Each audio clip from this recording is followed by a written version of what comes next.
виждам цветя и в ръцете на краеведа Вълчо Радев. Не го подозирам, че е част от написалите книгата, но може да бъде рецензент.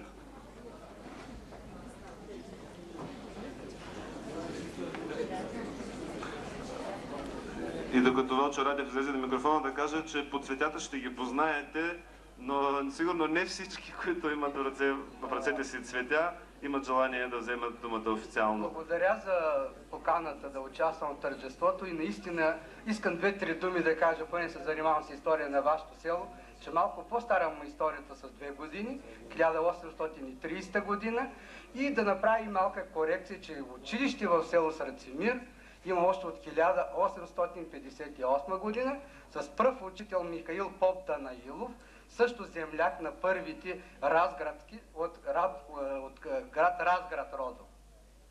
И плюс това и една значителна институция в село Срацимир, също от времето на турското робство, църквата. Тя е построена 1862 година.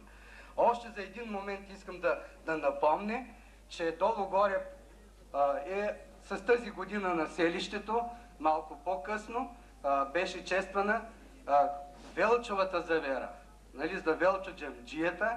Това село е свързано с вашето село, защото е имало 4 жители. Един е Руси Макриев, които са били помощници на капитан Мамачев и на Петър Николаев, които са съдействали на Велчо Джемджията от Търново да са дигни през 1835 година тъй наречената Велчова завера.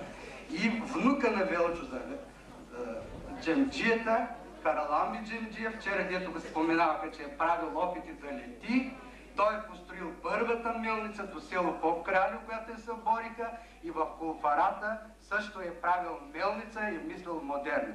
Така че вашето село може да се гордее с такова участие в национално-освободителните борби, и по-късно. И защото дава и много кадри, които бяха доскоро и дейци на културата в Силистра. Не искам да ми счита, че ви прави един упрек, но аз мисля, че името Стоян Чешмеджиев трябваше да бъде споменато, защото той има дял за създаване и на фолклорния ансамбъл в Силистра, детския хор Слави и ваш съселянин, и учителствувал тук.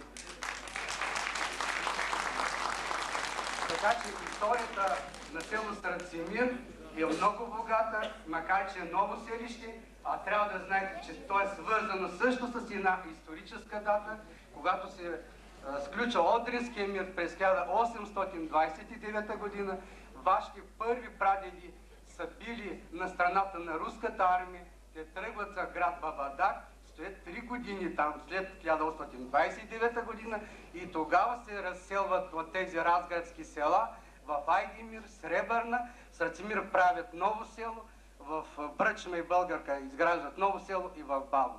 Така че има дори и от Македонията в вашите села тук, и прочутата ви фамилия, искам да я спомена, Байракови, тя дава един много голям скулптор, Димитър Знаменов, защото неговия баща се смени името Байраков, побългарява го, и по него се е учил един ваш тук известен търговец, господин Иванов Минков. Всички го знаете, той имаше 2 дъщери учителки. Така че селото трябва да се гордее със своето минало и да носи създаде такъв авторски колектив, да напише по-точна история, която да служи и на бъдещите поколения. Благодаря за внимание. Вълчо Радев остана верен на своето амплоа и предизвика вашите аплодисменти с импровизиран съдоклад, който мисля, че допълни кратката история, представена от Стан Шмаринов.